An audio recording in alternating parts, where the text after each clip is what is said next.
বন্ধুরা, আবার একটা নতুন ব্লগ নিয়ে চলে এসেছি। তো দেখতে পাচ্ছেন যে বন্যার জল এখনো আমাদের অতটা কমেনি, বরঞ্চ বেড়েছে।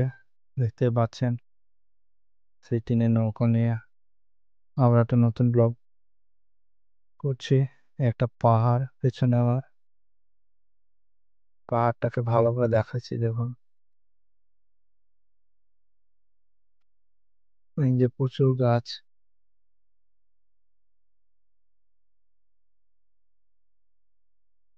ওই দূরে একটা ঘর, যেটা পাম বলা হয়। আর ওর পাশে আছে নদী, ওখান থেকে আপনার সেচ করা হয় জমিতে বড় বড় মেশিন থেকে। তো আজ আমরা ওখানে যাবো, যে ওখান থেকে যে ভিউটা হবে সেটা দেখাও। তো দেখতেই পাচ্ছেন আপনারা, সেই ঘর চলে এসেছি আমার পেছনে। এই যে ঘর, এখানে দাঁড়িয়ে এখান থেকে ভিউটা দেখুন কত সুন্দর লাগছে। ওই যে পাহাড়টা আপনাদেরকে দেখাচ্ছিলাম, ওই দূরে।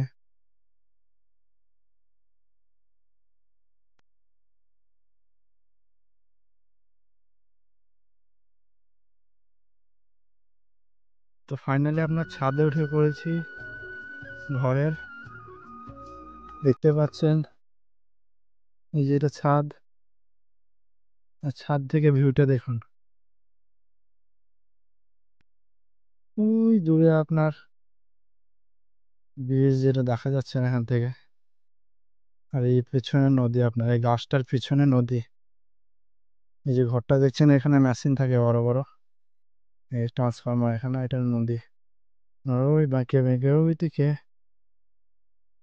আপনার ওই দিক থেকে দেখতে পাচ্ছেন যতগুলো গাছ, ওইদিকে নদী। চারিদিকে শুধু জল আর জল।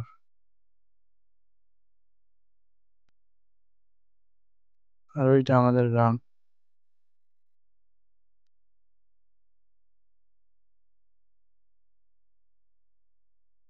দেখুন, শুধু জল আর জল। কোনো বন্যার জল নামেনি, বরঞ্চ বাড়ছে।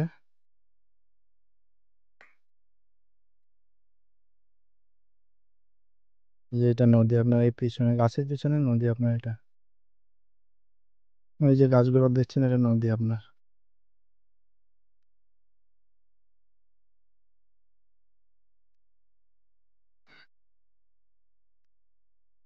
এখন ব্রিজের দিকে যাচ্ছি আমি, আপনারা দেখতে পাবেন প্রচন্ড স্রোত। ওই ওই দিকটা যাব, অপেক্ষা করুন, দেখতে থাকুন। ওই যে দেখতে পাচ্ছেন আপনার, ওই দূরে ব্রিজ, এই যে ব্রিজ, একটা আমের গাছ, আর পাশে একটা পুকুর।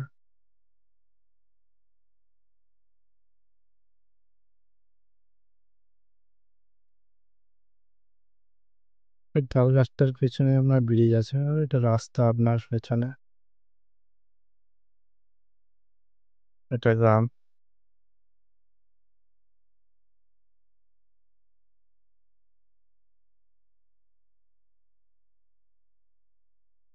ওই যে ব্রিজটা দেখতে পাচ্ছেন এবার স্পষ্ট। নৌকো পার করা হয় না, এখানে জল নেই জমিতে। এই যে ওখান থেকে এইখানে নিয়ে যাবো। আর এই যে ডিঙি,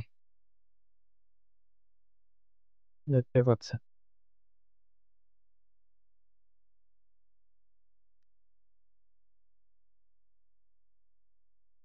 আমাদের ডিঙে। নৌকো এখানে চলে এসেছে, এবার বাড়ির দিকে রওনা।